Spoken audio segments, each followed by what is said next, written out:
¿Sabías que en Australia hoy puedes pagar $200 por semana para dormir en un contenedor de carga? ¿O en una veranda? Algo anda muy mal en el país que alguna vez fue ejemplo de calidad de vida. El sueño australiano está muriendo. Esta idea de alentar a las personas a comprar una casa cuando son jóvenes y acumular riqueza con el tiempo ha hecho que los australianos sean las cuartas personas más ricas del mundo. Pero su mercado inmobiliario está en llamas. Desafortunadamente, en los últimos 20 o 30 años hemos tenido muchas leyes fiscales que incentivan a las personas a usar propiedades residenciales privadas para generar riqueza personal. Es una de las principales razones por las que estamos envueltos en el lío en el que nos encontramos actualmente. El costo medio de una casa se duplicó de menos de $500,000 en 2011 a casi $1 millón en 2024, y los salarios no siguieron el ritmo. Ven, vamos a ver qué sucede. Econo Explosion.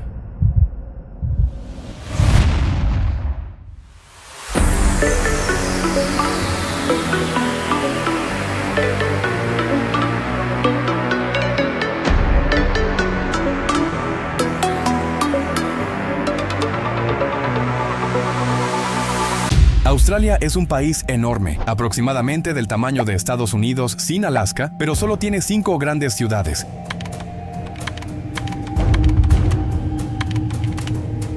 Sydney y Melbourne representan el 40% de su población total, y junto con Adelaida están en la lista de las 10 ciudades menos asequibles del mundo, donde cuesta más de 10 veces el ingreso anual comprar una casa, así que más personas están buscando alquilar.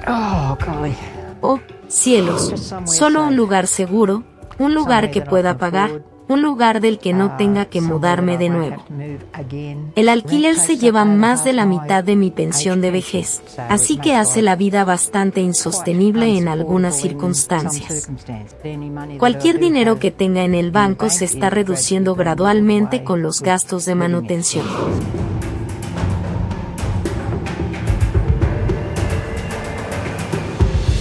Es extremo, pero no raro ver a decenas de personas esperando en fila para las inspecciones, y es por eso que esta demanda es una de las razones por las que los alquileres ahora están fuera de control, logrando que el sueño australiano de comprar una casa aún más fuera de alcance.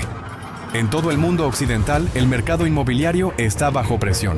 Pero hay algo fundamentalmente diferente en Australia. La demanda de propiedades en alquiler es una locura.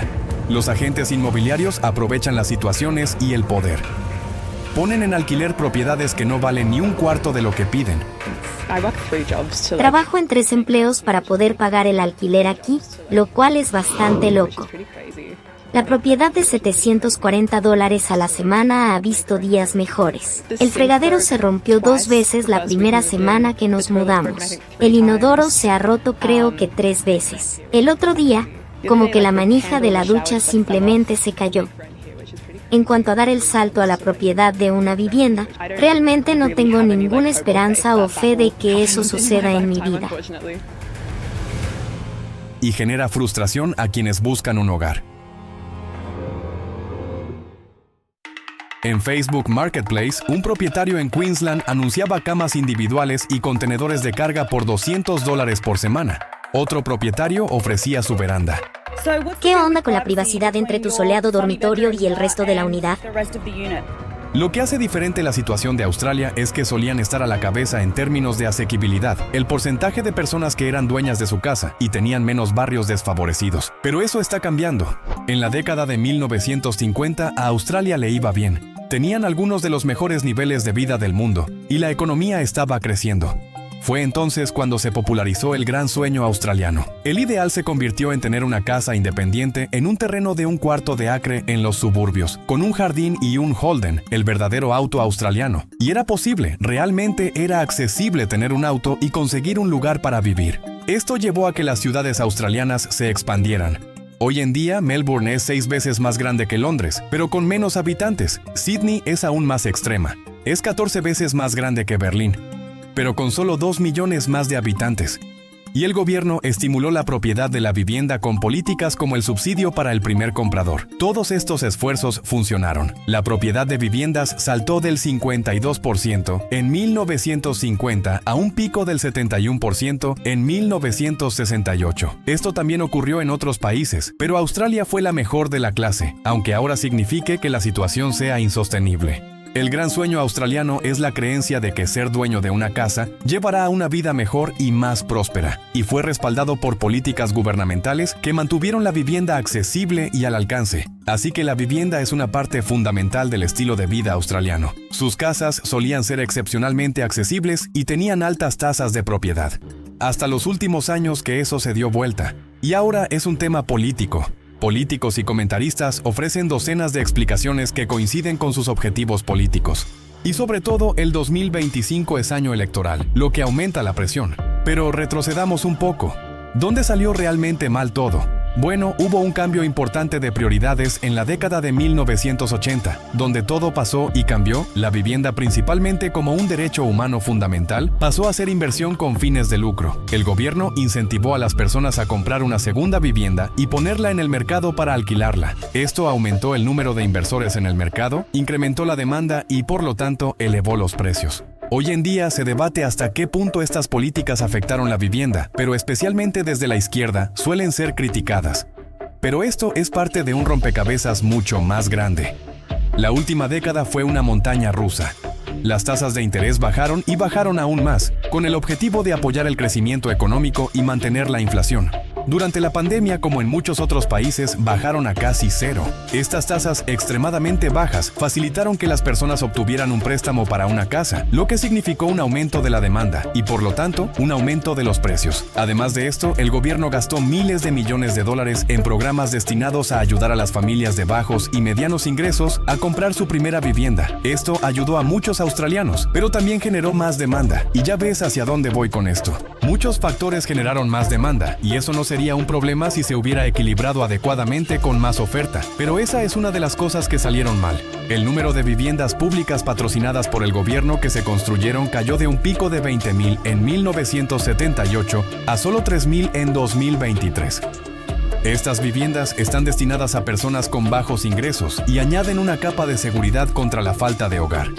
Y en esos años la demanda de este tipo de vivienda estaba aumentando, pero la inversión gubernamental disminuyó significativamente. Otro obstáculo que frenó la construcción fue la creciente cantidad de burocracia. Todas esas regulaciones limitan drásticamente al sector privado. Pero hay más. Uno de los desafíos de Australia es que la mayor parte de la demanda es por casas cerca de los centros urbanos. Ahí es donde se encuentran las mejores oportunidades laborales, escuelas e infraestructura. Pero hay mucha resistencia local. Los planes para construir viviendas de alta densidad suelen ser recibidos con protestas. La mayoría de las personas quieren más viviendas, pero no en nuestro patio trasero, es el coro rotundo. A esto se suman los problemas en la cadena de suministro y la escasez de trabajadores. Todos estos factores juntos resultaron en una oferta insuficiente. Por lo tanto, los precios son más altos. Mientras todo esto sucedía, Australia, en los últimos 2 años, lideró con un número récord de inmigrantes. Su crecimiento poblacional se debe casi por completo a la migración internacional. Durante la pandemia se desaceleró significativamente a solo 25,000, pero luego alcanzó un récord con un pico en septiembre de 2023. Y los críticos argumentan que esto fue irresponsable porque coincidió con dificultades extremas en el sector de la construcción. Ahora era un 40% más caro construir una vivienda que antes de la pandemia, y las limitaciones de oferta hicieron que una construcción tardará un 18% más en completarse. Esto agregó aún más demanda cuando la oferta era baja, elevando los precios. La inmigración puede ayudar a Australia a cubrir vacantes en su fuerza laboral, pero también se está sumando a las ya crecientes presiones internas. En 2024 se volvió un tema cada vez más político. El pico del récord de inmigración coincidió con 5 trimestres consecutivos de caída del PBI per cápita, la disminución más prolongada registrada en la historia de Australia. También coincidió con un aumento récord en lo que los australianos están pagando por el alquiler. Todo esto es parte de una preocupante tendencia a largo plazo. En 1971, estos eran los precios promedio de las viviendas en las principales ciudades de Australia, ajustados por inflación. Para 2024 se habían más que cuadruplicado. Esto está ocurriendo en todo el mundo, pero en Australia es más extremo. En 1987, una casa en Australia costaba 2.8 veces el ingreso anual, similar a otros países. Para 2019, esto había subido a 6.9 veces, superando a Estados Unidos, Canadá y el Reino Unido. Pero en 2023 subió a 9.7 veces el ingreso anual, el más alto del mundo después de Hong Kong.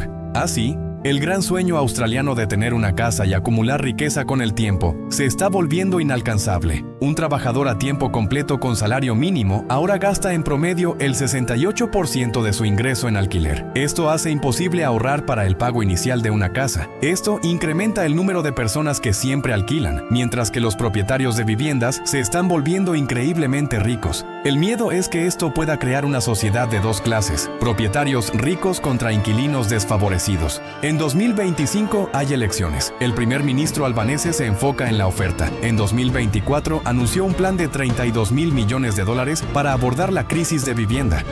En el centro del plan está la construcción de 1.200.000 nuevas viviendas durante los próximos 5 años. Pero sus críticos son escépticos. El RBA ya ha aumentado las tasas de interés casi al nivel en que estaban en 2011. Esto hace que las hipotecas sean más caras y debería resultar en una menor demanda. El debate sobre los beneficios fiscales se ha reavivado una vez más. Lo mismo ocurre con el debate sobre la inmigración. No se trata de uno de estos temas. Tampoco se trata de todos ellos. Se trata de equilibrar la oferta y la demanda. Y esto se puede hacer de muchas maneras. Podrías reducir la inmigración, aceptar todo lo bueno y lo malo que esto traerá, y la demanda disminuirá. También podrías reformar las restricciones de planificación y aceptar las consecuencias, lo que podría estimular la oferta. Pero no es posible ni deseable incluir todos los factores y posibilidades en un debate sobre vivienda. Por eso los políticos y comentaristas a menudo simplifican los temas en un par de argumentos que resuenan con sus votantes y espectadores. Esto, por supuesto, está ocurriendo en todo el mundo, pero Australia es única en el sentido de que pasó de tener uno de los mejores y más accesibles mercados de vivienda a uno de los peores y menos accesibles. Y tal vez en ningún otro lugar. La propiedad de vivienda está íntimamente ligada con su identidad nacional. Una encuesta reciente hizo la pregunta: ¿cree que ser dueño de su propia casa es parte del estilo de vida australiano? Y el 93% respondió que sí. A la pregunta de seguimiento: ¿le preocupa poder comprar una casa durante su vida? El 68% respondió que mucho o un poco. Ahora depende de los políticos convencer a los australianos sobre cómo abordar mejor este problema. Pero al menos hay cierto consenso entre los economistas. En una encuesta reciente, la mayoría estuvo de acuerdo en flexibilizar las restricciones de planificación y en proporcionar más viviendas públicas. También hay apoyo para endurecer las leyes fiscales que estimulan la vivienda como inversión y para reformar la forma en que los estados recaudan impuestos sobre la vivienda. Entonces, con todo esto sobre la mesa, ¿te animarías a vivir en Australia hoy? ¿Perseguirías el sueño australiano sabiendo que puede volverse una pesadilla? Cuéntanos en los comentarios. ¿Te mudarías o mejor no? Ahora sigue explorando con nosotros los giros inesperados de la política y la economía. Déjanos tu opinión en los comentarios. Nos vemos pronto.